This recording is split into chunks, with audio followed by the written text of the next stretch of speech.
Hello students, तो चलिए आज हम लोग शुरू करते हैं क्लास 10 के एक्सरसाइज 4.1 का क्वेश्चन नंबर 2, जो कि है represent the following situations in the form of a quadratic equation. तो इस क्वेश्चन में हम लोग को क्या बोला गया है कि नीचे जितने भी हम लोगों को सिचुएशंस गिवन होंगे उसको हम लोगों को बहुत सिंपल वे में क्वाड्रेटिक इक्वेशंस में बनाना है। और इसके अंदर हमारा पहला क्वेश्चन क्या है, the area of a rectangular plot is 528 metre square. मतलब कि सबसे पहला चीज जो हम लोग को दे दिया गया है वो क्या है कि एक रेक्टेंगुलर प्लॉट है जिसका एरिया 528 मीटर स्क्वायर है। अब आगे क्या बोला है, the length of the plot in metres is one more than twice its breadth. और इसमें हम लोग को क्या बता दिया गया है कि जो लेंथ है प्लॉट का उसके ब्रेथ से ट्वाइस है और उसमें भी एक ज्यादा है। तो ऐसे समझ में तो नहीं आया होगा, तो चलिए हम लोग क्या करते हैं, फिगर से समझ लेते हैं। मान लीजिए ये हमारा रेक्टेंगुलर प्लॉट है, तो ये हमारा क्या हो जाएगा, लेंथ हो जाएगा, और ये हमारा क्या हो जाएगा, ब्रेथ हो जाएगा ना। तो इसमें क्या बोला कि जो लेंथ है वो उसके ब्रेथ के ट्वाइस मतलब 2 ब्रेथ प्लस 1 है। देखिए यहाँ पे लिखा हुआ ना, इज 1 मोर देन ट्वाइस इस ब्रेथ, मतलब कि उसका ब्रेथ का ट्वाइस करेंगे, उसके बाद हम लोग उसमें 1 जब ऐड करेंगे तब हमारा वो लेंथ आएगा। तो आगे क्या बोला है, we need to find the length and breadth of the plot. और हम लोग को फाइंड करके क्या बताना है, तो लेंथ और ब्रेथ क्या होगा उस प्लॉट का, ये फाइंड करना है। क्वेश्चन आप लोगों को डिफिकल्ट लग रहा होगा, लेकिन बहुत सिंपल सा क्वेश्चन है। क्वेश्चन क्या है भाई, तो देखिए क्या गिवन है, एरिया ऑफ प्लॉट लिख लीजिए, एरिया ऑफ रेक्टेंगुलर प्लॉट क्या गिवन है, 528 मीटर स्क्वायर।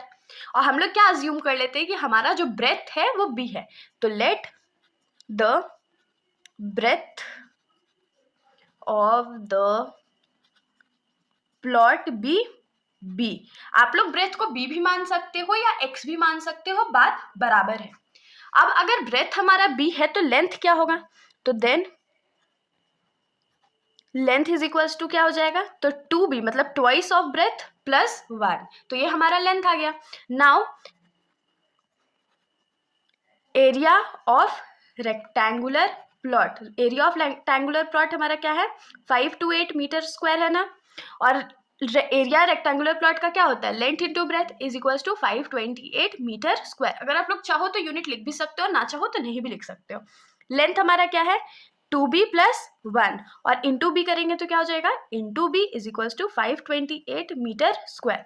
तो ये जो b है इधर जाके मल्टीप्लाई हो जाएगा, तो ये क्या हो जाएगा, 2b square plus 1 into B हो गया is equals to 528 metre square. या मीटर स्क्वायर लिखने का कोई ज़रूरी नहीं है, आप लोगों को बहुत कन्फ्यूजन होगा तो आप लोग इसको ओमिट भी कर सकते हो। अब ये जो है 528 वो लेफ्ट साइड में आके क्या हो जाएगा, माइनस हो जाएगा, तो यहाँ से हम लोग को क्या मिलेगा, 2b square plus b minus 528 is equals to 0 हो जाएगा।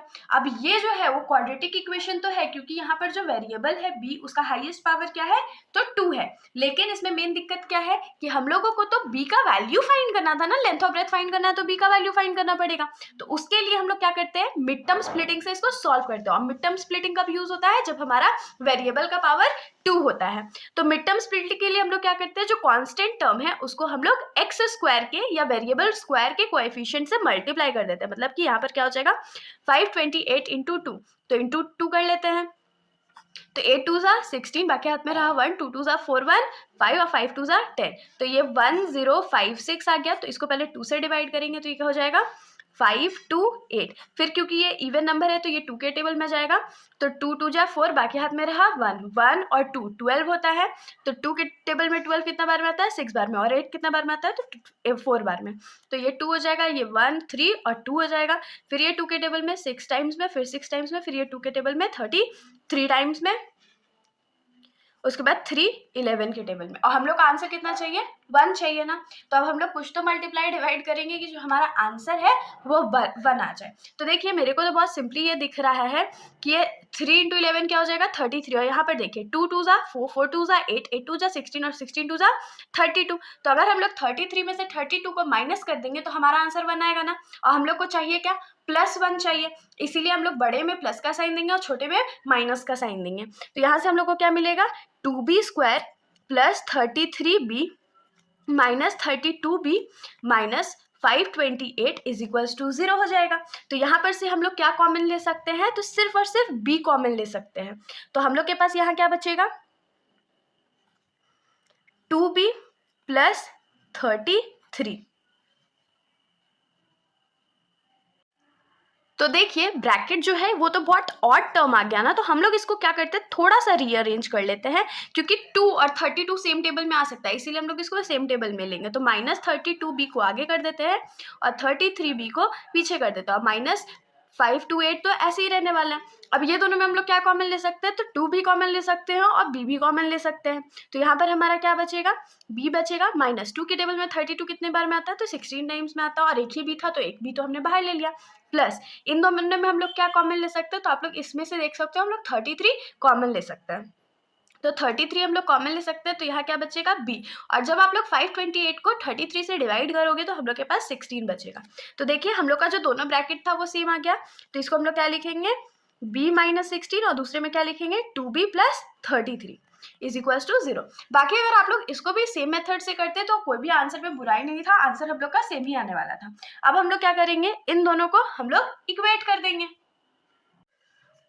उस क्वाड्रेटिक इक्वेशन को सॉल्व करने के बाद हम लोग के पास तो यही आंसर आया, तो हम लोग क्या करेंगे, let b - 16 is equals to 0 and 2b + 33 is equals to also 0। तो यहाँ से b का वैल्यू क्या आ जाएगा, 16 आ जाएगा, और यहाँ से b का वैल्यू क्या आ जाएगा, -33/2। तो अब तो ये कॉमन सेंस वाली बात है कि ब्रेथ तो एक तरह का लेंथ होता है ना, डिस्टेंस होता है, तो डिस्टेंस कभी भी माइनस में होता है क्या, नहीं होता है। तो सिंस लेंथ लिखिए या ब्रेथ ही लिख लीजिए direct, breadth can not be negative, क्योंकि ब्रेथ जो है वो नेगेटिव नहीं हो सकता है, therefore b is equals to -33/2 is rejected.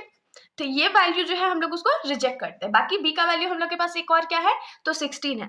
तो हम लोग क्या लिखेंगे, नाउ ब्रेथ ऑफ प्लॉट किसके बराबर हो जाएगा, b के बराबर, और b का वैल्यू हम लोग का कितना है, 16 मीटर। तो उसके हिसाब से हम लोग का लेंथ क्या हो जाएगा, तो लेंथ ऑफ प्लॉट, इसका इक्वेशन हम लोग के लिए क्या था, तो 2b + 1 था, तो 2 × 16 मीटर +1 हो जाएगा, तो 2 16 32 मीटर +1, तो ये क्या हो जाएगा 33 मीटर।